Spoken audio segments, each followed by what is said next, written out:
Hello नमस्कार साथियों, जय हिंद, नमस्कार, राधे राधे। बिल्कुल साथियों, आर्मी अग्निवीर भर्ती परीक्षा साथियों जो भी साथी तैयारी कर रहा है वो अपने दूसरे टॉपिक में हार्दिक स्वागत, हार्दिक अभिनंदन है उन सभी का। पहला टॉपिक साथियों भारतीय इतिहास का जो सामान्य परिचय वाला जो टॉपिक था उसके ऊपर अपन ने चर्चा की। आज अपना दूसरा टॉपिक है साथियों सिंधु घाटी सभ्यता।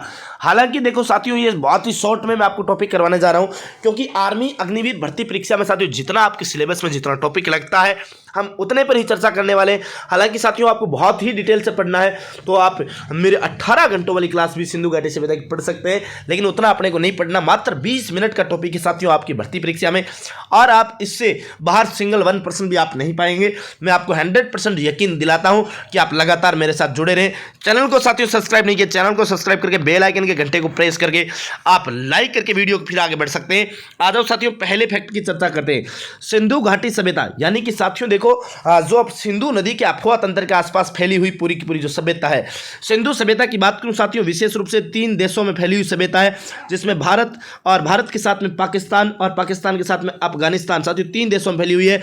अब तक लगभग टोटल 1400 स्थान प्राप्त हुए, जिसमें भारत की बात करें टोटल 917 स्थान भारत में, पाकिस्तान की बात करूं 483 स्थान के लगभग आपके पाकिस्तान में, और मात्र 2 स्थान अफगानिस्तान में प्राप्त हुए।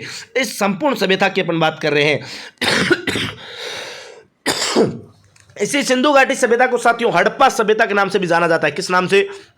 हड़प्पा के नाम से, क्योंकि इसका खोजा गया प्रथम स्थान जो है साथियों वह हड़प्पा हुआ करता था। हालांकि देखो साथियों वहां से जो प्रश्न पूछे जाएंगे वो अपन बात करेंगे। यहां देखो साथियों सबसे पहले बात करें भारत का प्राचीनतम नगर जो है मोहनजोदड़ो था। हालांकि साथियों मोहनजोदड़ो वर्तमान में भारत में नहीं है, यह वर्तमान में आपसे पूछा जाए कहां पर है तो ये वर्तमान में पाकिस्तान में है। कहां पर है? वर्तमान में पाकिस्तान में है। और साथियों मोहनजोदड़ो को ही सिंधी भाषा में मृतकों का टीला, मुर्दों का टीला आदि नामों से भी जाना जाता है। साथियों देखो आपसे आयातित वस्तुओं का क्षेत्र, यानी कि जो सिंधु घाटी सभ्यता के जो लोग थे वह कौन कौन सी वस्तुएं कहां से आयात करवाते थे उसके क्षेत्र की चर्चा कर रहे हैं। साथियों सीसा की बात हो रही सबसे पहले कि सीसा जो है सिंधु घाटी सभ्यता के लोग कहां से आयात करवाते थे तो ये ईरान से। और साथियों तांबा की बात करें तो ये बलूचिस्तान, खेतड़ी और ओमान से आपके क्या करवाते थे, तांबा जो है आपके आयात करवाते थे। लाजवर्त साथियों, लाजवर्त जो मणि है ये मेसोपोटामिया एक प्रकार का पत्थर है साथियों, जो आपकी सैल खड़ी लाजवर्त पत्थर, ये मोहरों का निर्माण करवाने के लिए तो आपके काम में लिया जाता था। साथियों सोना देखो, सोना जो है ये अफगानिस्तान, ईरान एवं कर्नाटक से आयातित करते थे। और गोमेद की बात करें सौराष्ट्र से, और चांदी जो है ईरान और अफगानिस्तान से लोग आयात किया करते थे। अब देखो साथियों सिंधु घाटी सभ्यता की हर एक महत्वपूर्ण फैक्ट अपन चर्चा करने वाले हैं। देखो साथियों सिंधु घाटी सभ्यता का सर्वाधिक सर्वमान्य जो मत है वह है 2400 से लेकर 1700 ईसा पूर्व। देखो C14 साथियों कार्बन डेटिंग पद्धति की बात करें तो उसमें कई जगह साथियों 2300 दे रखा है, कई जगह 2300 से 1700 दे रखा है, कई जगह साथियों 2350 से 1750 दे रखा है, और कई जगह 2400 से 1700 दे रखा है। और साथियों एक और महत्वपूर्ण बात की मैं यहां पर चर्चा करना चाहूं तो एनसीईआरटी की मैं बात करूं साथियों, एनसीईआरटी जो है, एनसीईआरटी डेट क्या बताती है तो एनसीईआरटी जो साथियों ओल्ड वाली एनसीईआरटी है वह तो आपके देखो क्या बताती है साथियों, वह तो आपके 2500 से लेके 1800 बताती है। जबकि साथियों जो नई वाली एनसीईआरटी है वर्तमान की उसमें 2600 से लेके 1900 जो है, 2600 से 1900 ईसा पूर्व के मध्य सिंधु घाटी सभ्यता थी। अब आपको सर्वमान्य मत याद रखना साथियों, सर्वमान्य थी 2400 से लेके 1700, अब चाहे 2350 आए, 2300 आए, 1700 आए, आपको सभी ध्यान में रखना होगा। साथियों देखो सिंधु घाटी सभ्यता के लोग प्रमुख थे गेहूं एवं जौ की खेती किया करते थे साथियों। रंगपुर एवं लोथल से चावल के दाने मिलते हैं, जिससे धान की खेती होने का भी प्रमाण मिलता है। यह बात भी आपको ध्यान में रखनी है। और साथियों सिंधु सभ्यता के लोग जो है वह पृथ्वी की पूजा किया करते थे, वह पृथ्वी को उर्वरकता की देवी मानते हैं। क्यों साथियों?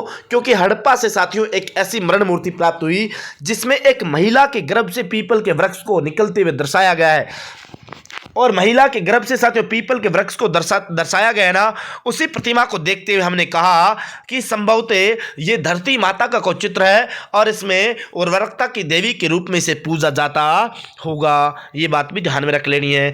साथियों अगला फैक्ट क्या कह रहा है कि सिंधु घाटी सभ्यता के लोग सूती एवं ऊनी वस्त्रों का प्रयोग किया करते थे। अच्छा, सूती एवं ऊनी वस्त्रों का प्रयोग किया करते थे। बिल्कुल साथियों ध्यान रखना, जब सूती वस्त्र यानी कि जब गर्मियों का सीजन रहता होगा तो सूती वस्त्र, और जब सर्दियां रहती होगी तो ऊनी वस्त्र, अर्थात सिंधु घाटी सभ्यता के समय भी सर्दी गर्मी का मौसम हुआ करता था और यहाँ के लोग भी सर्दी गर्मी को महसूस किया करते होंगे। ये एक बड़ा महत्वपूर्ण फैक्टर रहा। इसके अलावा साथियों यहाँ पर देखो मुख्य सड़कें जो है वह ज़रूरत के अनुसार उत्तर से दक्षिण तक और 9 फीट से लेकर 24 फीट तक चौड़ी होती थी और विशेष रूप से मोहनजोदड़ो की सड़कों की चौड़ाई 10.5 फीट तथा हड़प्पा के सड़कों की चौड़ाई 30 फीट तक थी। साथियों देखो यहाँ की सड़कें एक दूसरे को समकोण पर काटती थी। जैसे साथियों यह एक दूसरे को समकोण पर काटती हुई सड़कें हैं और यहां पर इनके किनारे किनारे घर बने हुआ करते थे। साथियों घरों के दरवाजे मुख्य सड़कों पर ना खुलकर गलियों में खुला करते थे। यहां के घरों के दरवाजे जो है मुख्य सड़कों पर कभी नहीं खुलते थे। सड़कों के सारे साथियों नालियां जो है ये भी एक दूसरे को समकोण पर काटती थी। इसी समकोण पद्धति की बात करें, इसे ग्रिड पद्धति, ऑक्सफोर्ड पद्धति, जाल पद्धति, मैश पद्धति आदि कई नामों से भी जाना जाता है। तो आपको ध्यान में रखना है यहाँ की सड़कों की चौड़ाई 9 फीट से लेकर 24 फीट तक चौड़ी हुआ करती थी। विशेष रूप से हड़प्पा की जो सड़कें हैं वहां की चौड़ाई साथियों 30 फीट हुआ करती थी। यह बात आपको विशेष रूप से ध्यान में रखनी है और यहां की सड़कें एक दूसरे को समकोण पर काटती थी, यह भी आपको ध्यान में रखना है। साथियों समाज में स्त्रियों को उच्च सम्मान प्राप्त था। साथियों समाज में स्त्रियों को उच्च सम्मान प्राप्त था। यह किस आधार पर कहा हमने? तो साथियों इसका आधार यह रहा क्योंकि अपन ने देखा कि संपूर्ण सिंधु घाटी सभ्यता से साथियों किसकी प्रतिमाएं प्राप्त हो रही है? मातृ देवियों की प्रतिमाएं जो है प्राप्त हो रही है और मातृ देवियों की ज्यादातर प्रतिमा प्राप्त होने के कारण ही हमने कहा कि सिंधु घाटी सभ्यता जो है वहां पर महिलाओं को अच्छा सम्मान प्राप्त था, उच्च स्थान समाज में प्राप्त था और परिवार जो है माता के नाम से चलते थे।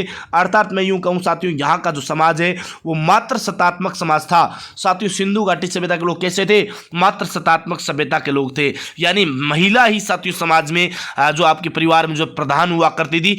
पुरुषों की कम चलती, महिलाओं की ज्यादा चलती थी। बात समझ में आ गई? जैसे वर्तमान का समाज पुरुष प्रधान है, पुरुष ही समाज का या परिवार का मुखिया होता है, वैसे उस समय जो है साथियों महिलाएं जो है परिवार की क्या हुआ करती थी? मुखिया हुआ करती थी। इस बात को आपको ध्यान में रख लेना है।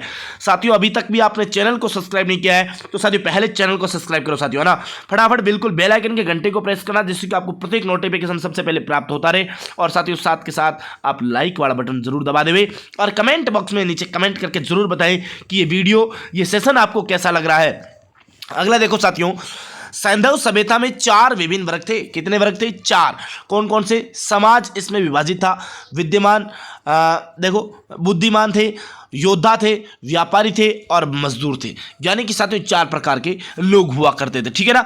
और साथियों मोहनजोदड़ो में एक भव्य स्नानागार था जिसका प्रयोग सामान्य जनता के द्वारा स्नान के लिए किया जाता था और यह 11.88 मीटर लंबा और 7.1 मीटर चौड़ा तथा 2.43 मीटर गहरा था। साथियों विशाल स्नानागार के साक्ष्य मोहनजोदड़ो से प्राप्त हुए और वो शायद साथियों कोई धार्मिक स्थल पर बना होगा या फिर साथियों जो अपन कह सकते हैं कि जैसे सुलभ शौचालय कॉम्प्लेक्स वगैरह अपने होते हैं वैसे हो सकता है कि सार्वजनिक कोई शौचालय रहा होगा, सार्वजनिक स्नानागार रहा होगा, एक प्रकार का स्विमिंग पूल जो है साथियों बना हुआ है, वहां पर एक साथ लोग स्नान किया करते होंगे। आप देखो साथियों सिंधु घाटी सभ्यता की अपन थोड़ी सी और चर्चा करना चाहें तो सिंधु घाटी सभ्यता में साथियों जो प्रमुख स्थल है और वो उसकी खोज कब की गई, उसके उत्खननकर्ता कौन थे, उनके ऊपर अपन चर्चा करेंगे। यानी उनके खोजकर्ता उत्खननकर्ता एक ही बात मान के चलना है। साथियों देखो अब एक बात आपको बता दूं यहीं पे पहले में बड़ी महत्वपूर्ण बात आपको एक बता दूं कि साथियों जो आपके जो ये सभ्यता स्थल है, इन सभ्यता स्थलों की मैं चर्चा करना चाहूं तो ये जो सभ्यता स्थल है साथियों लगभग आपसे पूछा जाए टोटल कितने, एनसीईआरटी कहती है कि अब तक लगभग 1400 स्थल, लेकिन वर्तमान के इंटरनेट के आंकड़ों की माने तो लगभग 2700 से 2800 स्थान खोजे जा चुके हैं। लेकिन अपने को सबके सब स्थान नहीं याद करने, अगर आप सभी स्थानों के खोज और उसके उत्खननकर्ता और खोजकर्ता भी याद करने बैठ गए तो भी आप शहीद हो जाओगे और मैं नहीं चाहता कि आप पढ़ के शहीद हो। अगर शहीद होना है तो साथियों बॉर्डर पे जाओ, है तैयारी करो अच्छे से, शानदार है फिजिकल एफर्ट मारो और साथियों सेलेक्ट हो जाओ और फिर बॉर्डर पर लड़ते लड़ते मर भी गए तो कोई गम नहीं, है ना। तो साथियों आप लगातार याद करते चलिए। देखो सिंधु सभ्यता के प्रमुख स्थान, हड़प्पा सबसे पहला खोजा गया साथियों 1921 में, दयाराम साहनी ने इसकी खोज की थी। मोहनजोदड़ो साथियों 1922 में आर.डी. बनर्जी, राखालदास बनर्जी साथियों इसके क्या करते हैं, उत्खननकर्ता खोजकर्ता माने जाते हैं। और साथियों सुत कांगेडोर की बात करें तो सुत कांगेडोर 1927 में खोजा गया। ऑरेल स्टेन जॉर्ज की द्वारा बात करें इसकी खोज की गई। और चानुदड़ो 1931 में एल.जी. मजूमदार की बात करें साथियों, इन्होंने आपकी इसकी क्या की थी, खोज किया था। और साथियों अगला देखो फैक्ट, रंगपुर, रंगपुर की बात करें साथियों, रंगपुर 1931 में, और वत्स की यानी कि माधव स्वरूप वत्स जो है वह यहाँ पर खोज कार्य करते हैं। और 1953 में साथियों यहाँ पर SR राव जो है वह आपके कार्य करते हैं। कोटनीजी साथियों 1953 में फजल अहमद के द्वारा यहाँ पर खोज कार्य किया गया है। और दबरकोट की बात करें तो दबरकोट 1935 में मोचक्की के द्वारा खोजा गया था। और किल्लीगुल की बात करें 1950 में, ये आपके फेरेसेरेमिस जो है उनके द्वारा खोज किया गया था, यानी किल्लीगुल फेरेसेरेमिस मोहम्मद नाम इनका पूरा नाम हो जाएगा, तो ये आपको ध्यान में रखना है। साथियों कालीबंगा की बात करें, कालीबंगन की बात करें या कालीबंगा की बात करें 1953 में अमलानंद घोष। और रोपड़ साथियों 1935 में YD शर्मा की बात कर रहे हैं। और सुरकोटड़ा 1964 में जगपति घोष की बात करें। और धौलावीरा साथियों 1990-91 में RS विस्ट की बात करते हैं। और आलमगीरपुर 1958 में YD शर्मा की अपनी यहाँ पर चर्चा कर लेते हैं। तो साथियों ये प्रमुख स्थानों की अपन ने बात कर ली। अब इनमें से जो महत्वपूर्ण स्थान जो साथियों कौन से स्थान पर स्थित है उनके ऊपर चर्चा करेंगे कि कौन सा स्थान कहां पर स्थित है। साथियों मोहनजोदड़ो देखो सिंध प्रांत पाकिस्तान में स्थित है। हड़प्पा की बात करें पंजाब प्रांत पाकिस्तान में। धोलावीरा साथियों गुजरात में, कचकरन गुजरात में। लोथल खंबात की खाड़ी गुजरात में। और राखीगढ़ी हरियाणा में। और गनेड़ी वाला साथियों पंजाब पाकिस्तान में पड़ता है। तो ये प्रमुख स्थान हो गए। और साथियों इसके अलावा देखो प्रमुख स्थलों में बनावली साथियों हरियाणा में, चनुद्रो सिंध प्रांत पाकिस्तान में, कालीबंगा राजस्थान में, कोटनीजी सिंध में, और रोपड़ साथियों पंजाब में है, सुरकोटड़ा कचकरन गुजरात में, और सुत कांगेडोर साथियों ये पाकिस्तान के मकरान में समुद्र तट के किनारे स्थित है। इसके अलावा साथियों मैं आपसे एक और चीज साझा करना चाहूं तो साथियों यह जो सभ्यता स्थल है वह त्रिकोणीय स्थल है ना। इस सभ्यता की आकृति की बात करूं साथियों तो ये आपको ध्यान में रखना है किस प्रकार की आकृति है, इधर देखना साथियों, यह आपके इस प्रकार की एक आकृति हो जाएगी। देखो देखो साथियों ये ऐसी एक आकृति है, ठीक है ना, ये एक ऐसी आकृति है साथियों, ध्यान रख लेना, ठीक है। ये हालांकि साथियों ये एक प्रकार की त्रिभुजाकार आकृति है। कैसी आकृति हो जाएगी, ये त्रिभुजाकार आकृति हो जाएगी साथियों, ऐसी, ठीक है ना, ऐसे आप ध्यान रख लो, ठीक है। ये त्रिभुजाकार आकृति, ठीक है साथियों, त्रिभुजाकार आकृति। ऊपर साथियों मांडा है जम्मू कश्मीर में, और दक्षिण में देमाबाद है, देमाबाद महाराष्ट्र में। और यहाँ पर साथियों सुत कांगेडोर है। कौन सा स्थान हो जाएगा, सुत कांगेडोर हो जाएगा। सुत कांगेडोर की बात करो साथियों, सुत कांगेडोर बलूचिस्तान पाकिस्तान में, और इधर आपके कौन सा हो जाएगा, आलमगीरपुर हो जाएगा यूपी में। ये त्रिभुजाकार आकृति में फैला हुआ क्षेत्र हो जाएगा कौन सा, सिंधु घाटी सभ्यता। लगभग साथियों 15 लाख वर्ग किलोमीटर का क्या होता है, क्षेत्रफल है। और साथियों उत्तर से दक्षिण 1400 किलोमीटर लंबाई है, और पूर्व से पश्चिम जो 1600 किलोमीटर की लंबाई में आपको फैला हुआ पूरा क्षेत्र है। तो ये भी आपको ध्यान में रखना है साथियों। कैसा लगा ये वीडियो, कैसा लगा इस सेशन, जो कि आर्मी भर्ती परीक्षा में साथियों इससे बाहर कोई सिंगल वन प्रश्न नहीं जाने वाला, ये गारंटी मैं आपको देता हूं। और साथियों अगर आपको ये सेशन अच्छा लगा तो साथियों आप चैनल को सब्सक्राइब जरूर कर लेवें, साथियों बेल आइकन की घंटे को प्रेस करें, और साथ के साथ वीडियो को लाइक करके जरूर बता देवें कि आपको कैसा लगा। और साथ में कमेंट बॉक्स में नीचे कमेंट करके जरूर बताएं कि आप पहले कौन सा टॉपिक पढ़ना चाहते हैं। तो साथियों फिर मिलते हैं नेक्स्ट वीडियो के साथ, तब तक के लिए आपको बहुत बहुत धन्यवाद। नमस्कार, जय हिंद, जय भारत, राम राम, राधे राधे।